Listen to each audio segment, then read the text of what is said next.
रुको एक सेकंड। अगर तुम्हारी शादी में बार बार रुकावटें आ रही हैं, रिश्ते आते हैं और टूट जाते हैं, घर वाले परेशान हैं, तुम खुद थक गए हो इंतजार करते करते, तो ये वीडियो तुम्हारे लिए है। मैं तुम्हें कोई ज्योतिष का फंडा नहीं देने वाला, कोई इस अंगूठी को पहनो सब ठीक हो जाएगा वाली बात नहीं होगी। आज मैं तुम्हारे साथ शेयर करूंगा वो बातें जो गरुड़ पुराण में लिखी हैं।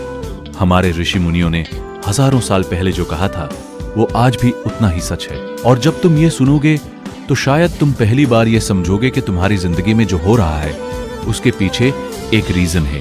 पहले थोड़ा बैकग्राउंड समझते हैं। गरुड़ पुराण ये नाम सुनते ही बहुत लोगों के मन में आता है कि अरे ये तो मृत्यु के बाद पढ़ते हैं, ये तो डरावनी किताब है। बिल्कुल गलत। गरुड़ पुराण सिर्फ मृत्यु की बात नहीं करती, ये पुराण पूरी लाइफ का एक माप है, जन्म से मृत्यु तक, कर्म से लेकर रिलेशनशिप्स तक।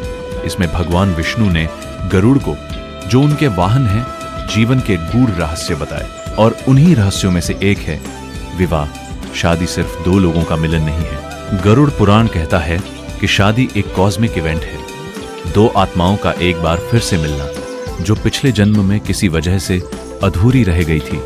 और जब ये कॉस्मिक टाइमिंग नहीं मिलती तो शादी रुकती है। गरुड़ पुराण में कर्म के बारे में बहुत क्लियरली लिखा है, जो हम इस जन्म में करते हैं वो अगले जन्म में आता है, और जो हमने पिछले जन्म में किया वो इस जन्म में आ रहा है। अब सोचो, अगर पिछले जन्म में किसी के साथ वादा तोड़ा गया हो, किसी का भरोसा तोड़ा हो, किसी रिश्ते में धोखा दिया हो, तो उसका फल इस जन्म में मिलता है। और वो फल क्या होता है? रिश्तों में रुकावट। मैं जानता हूं ये सुनकर मन में आता है कि मैंने तो कुछ नहीं किया, मेरे साथ ऐसा क्यों? और यही पॉइंट है, हमें याद नहीं होता लेकिन आत्मा को याद होता है। गरुड़ पुराण एक बात और कहता है जो बहुत इंपॉर्टेंट है, कर्म का भार तब तक नहीं हटता जब तक उसका संस्कार नहीं होता। यानी सिर्फ पूजा करने से नहीं होता। जेन्युइनली अपनी गलतियों को स्वीकार करना, दूसरों को माफ करना और खुद को माफ करना, यही असली संस्कार है। अगर तुम्हारी शादी रुक रही है तो एक काम करो, आज रात सोने से पहले मन ही मन उन सभी लोगों को माफ कर दो जिन्होंने तुम्हें हुर्त किया है, और खुद से माफी मांगो उन लोगों के लिए जिन्हें तुमने हुर्त किया। देखो क्या होता है। अब बात करते हैं उस चीज की जो बहुत कम लोग जानते हैं, पितृदोष। गरुड़ पुराण में इसका जिक्र बहुत बार आता है। पितृदोष का मतलब है पूर्वजों की अनरिजॉल्व्ड एनर्जी जो हमारे जीवन पर असर डालती है। अब ये थोड़ा अजीब लग सकता है, लेकिन साइंटिफिकली भी इसे एक तरह से समझा जा सकता है। एपिजेनेटिक्स स्टडीज कहती है कि हमारे पूर्वजों के इमोशनल ट्रॉमा हमारे डीएनए में रिकॉर्ड होते हैं। यानी उनका दर्द, उनकी अधूरी इच्छाएं, वो किसी न किसी रूप में हमारे जीवन में आती है। गरुड़ पुराण कहता है कि अगर घर में किसी पूर्वज की मृत्यु के बाद प्रॉपर लास्ट राइट्स नहीं हुए, किसी को परिवार से अलग किया गया, नाम नहीं लिया गया, या घर में किसी के साथ बड़ा अन्याय हुआ हो, तो उस परिवार में अगली पीढ़ियों के विवाह में रुकावट आती है। मैं तुम्हें डराने के लिए नहीं कह रहा, मैं इसलिए कह रहा हूं क्योंकि इसका सोल्यूशन भी गरुड़ पुराण में दिया गया है। श्राद्ध करो, पितृ तर्पण करो। अगर खुद नहीं कर सकते तो किसी पंडित से करवाओ। अपने पूर्वजों को याद करो, चाहे उन्हें जानते हो या नहीं। उनकी आत्मा को शांति मिलेगी और तुम्हारे जीवन में अटकी हुई चीजें खुलने लगेंगी। गरुड़ पुराण कहता है जो मनुष्य दूसरों में दोष देखता है वो स्वयं उन दोषों को अपने जीवन में आमंत्रित करता है। यानी जितना ज्यादा हम उसी एनर्जी को अट्रैक्ट करते हैं। एक ऑनेस्ट क्वेश्चन पूछो खुद से, क्या तुमने अपनी शादी को लेकर इतनी कंडीशंस बना ली है कि कोई भी उस बॉक्स में फिट नहीं हो सकता? क्या तुमने डर की वजह से खुद को क्लोज कर लिया है? क्या तुम लव को डिजर्व करने के लिए खुद को रेडी नहीं मानते?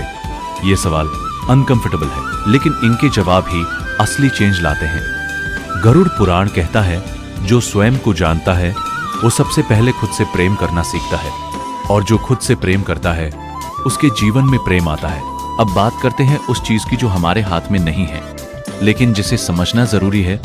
गरुड़ पुराण में नवग्रहों का जिक्र आता है और विवाह पर उनके प्रभाव का, विशेष रूप से शुक्र और मंगल।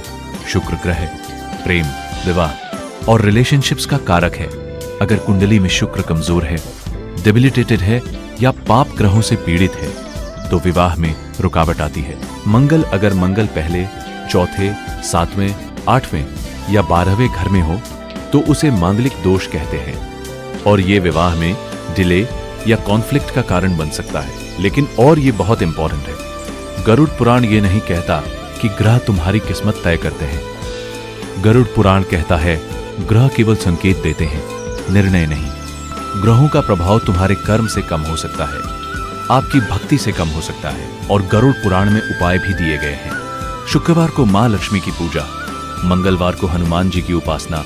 ये रिचुअल सिर्फ इसलिए नहीं कि कुछ तो करते रहो, इनके पीछे एक साइकोलॉजिकल और स्पिरिचुअल लॉजिक है।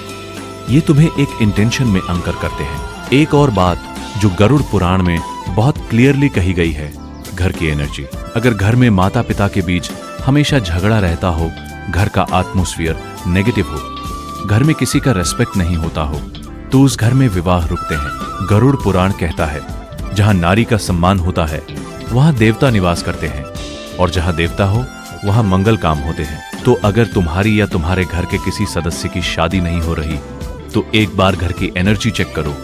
क्या माँ को रिस्पेक्ट मिलती है? क्या घर में पॉजिटिविटी है? क्या कोई पुराना झगड़ा है जो रिजॉल्व नहीं हुआ? छोटी छोटी बातें बड़े चेंजेस लाती हैं। अब एक ऐसी बात करते हैं जो कोई नहीं कहता। गरुड़ पुराण में एक बहुत गहरी बात लिखी है, जो मनुष्य अपने मन के भय को नहीं पहचानता, वो उसी भय को अपने जीवन में बार बार जीता है। और शादी के मामले में ये सबसे ज्यादा सच है। सोचो, कितने लोग हैं जो बाहर से तो कहते हैं कि हाँ शादी करनी है, अच्छा रिश्ता ढूंढो, लेकिन अंदर से एक डर है, और वो डर कई रूपों में आता है। कुछ लोगों को डर है कि अगर शादी हो गई और चली नहीं तो, मतलब फेलियर का डर। कुछ को डर है कि अगर पार्टनर ने मुझे छोड़ दिया तो, रिजेक्शन का डर। कुछ को डर है कि अगर मैं बदल गया, मेरी आजादी चली गई तो, चेंज का डर। और कुछ लोग, और ये सुनकर शायद तुम्हें भी लगे, अनकॉन्शियसली शादी नहीं चाहते, क्योंकि उन्होंने अपने घर में जो देखा है, माता पिता के झगड़े, रिश्तों में दर्द, उसने उनके मन में एक डीप बिलीफ बना दी है कि शादी इक्वल टू दुख।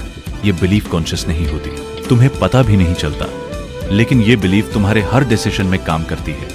तुम अनकॉन्शियसली ऐसे रिश्ते चूज करते हो जो टूट जाएं। तुम ऐसे लोगों को अट्रैक्ट करते हो जो अवेलेबल नहीं है। तुम हर अच्छे रिश्ते में कोई ना कोई कमी निकाल लेते हो। गरुड़ पुराण इसे मानसिक कर्म कहता है। जो हम सोचते हैं वो भी कर्म है। तो उपाय क्या है?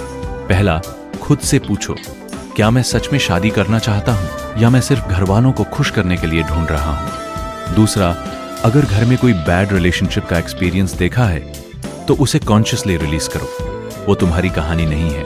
तीसरा, अपने डर को लिखो। एक डायरी लो, लिखो मुझे शादी से क्या डर लगता है। जब डर विजिबल हो जाता है तो वो उतना पावरफुल नहीं रहता। गरुड़ पुराण कहता है मन जब शुद्ध होता है तो संयोग अपने आप बनते हैं। तुम्हारा मन तैयार हो, पार्टनर खुद ब खुद आता है। अब एक ऐसा कारण जो शायद तुमने पहले कभी इस नजरिए से नहीं सोचा होगा। गरुड़ पुराण में लिखा है कि विवाह में देरी का एक कारण यह भी होता है जब कोई व्यक्ति या उसके परिवार ने किसी देवी देवता से मांगी हुई मन्नत पूरी नहीं की। मन्नत, ये शब्द तो सबने सुना है। माँ ने मन्नत मांगी होगी, बेटा ठीक हो जाए तो मंदिर में प्रसाद चढ़ाऊंगी। दादी ने मांगा होगा, रिश्ता हो जाए तो सत्यनारायण कराऊंगी। खुद किसी मुश्किल में मन्नत मांगी हो और भूल गए हो। गरुड़ पुराण कहता है देवता भूलते नहीं, और जब वादा पूरा नहीं होता तो उस घर में मांगलिक कार्यों में रुकावट आती है। मुझे एक बात शेयर करनी है। मैंने एक बार एक फैमिली के बारे में सुना जहां 3 बहनों की शादी में बहुत देरी हो रही थी। रिश्ते आते टूट जाते, कुंडली मिलाते कोई कारण नहीं मिलता। फिर एक बुजुर्ग ने पूछा, घर में कोई पुरानी मन्नत तो नहीं अधूरी? माँ को याद आया, दादी ने 30 साल पहले एक मंदिर में मन्नत मांगी थी कि बेटा विदेश से सही सलामत लौट आए, और लौट तो आया, लेकिन मन्नत कभी पूरी नहीं हुई। उस मन्नत को पूरा किया गया और अगले 6 महीने में तीनों बहनों के रिश्ते हो गए। अब मैं ये नहीं कह रहा कि यह हमेशा होता है, लेकिन गरुड़ पुराण ये जरूर कहता है जो देवताओं से लिया है वो लौटाना होगा। गरुड़ पुराण में कहा गया है कि जो व्यक्ति नियमित रूप से भगवान विष्णु का ध्यान करता है, तुलसी अर्पित करता है और ओम नमो भगवते वासुदेवाय का जाप करता है, उसके जीवन के सभी अटके हुए काम धीरे धीरे खुलने लगते हैं। ये मंत्र एक वाइब्रेशन है, एक इंटेंशन है, और इंटेंशन गरुड़ पुराण के अनुसार सबसे बड़ी शक्ति है। तो अब से रोज 180 बार बस इतना करो, बाकी ईश्वर पर छोड़ दो। तो अब समरी करते हैं। गरुड़ पुराण के अनुसार शादी में देरी के 7 मुख्य कारण। 1, पिछले जन्म का कर्म जिसे माफी और संस्कार से हल करना होगा। 2 पितृदोष यानी पूर्वजों की अतृप्त आत्माओं का प्रभाव जिसे श्राद्ध और तर्पण से कम किया जा सकता है। 3 खुद का स्वभाव, अहंकार और खुद को लव करने में असमर्थता जिसे सेल्फ अवेयरनेस से बदलना होगा। 4 ग्रहों की स्थिति जिसे उपाय और भक्ति से बैलेंस किया जा सकता है। 5 घर की एनर्जी और पारिवारिक संस्कार जिसे रेस्पेक्ट और पॉजिटिविटी से ठीक किया जा सकता है।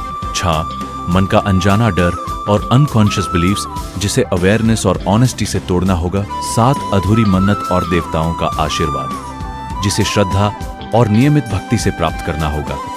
लेकिन एक बात याद रखो, गरुड़ पुराण में सबसे ज्यादा जोर एक चीज पर है, प्रयास। ईश्वर रास्ता दिखाता है, चलना तुम्हें खुद पड़ता है। शादी हो या ना हो, तुम्हारा जीवन तुम्हारा है, इसे खुशी से जियो, खुद को बेहतर बनाओ, लोगों से प्रेम करो और जब तुम जेन्युइनली खुश होगे तो वो इंसान भी आएगा जो तुम्हारी उस खुशी का हिस्सा बनने के लिए बना है।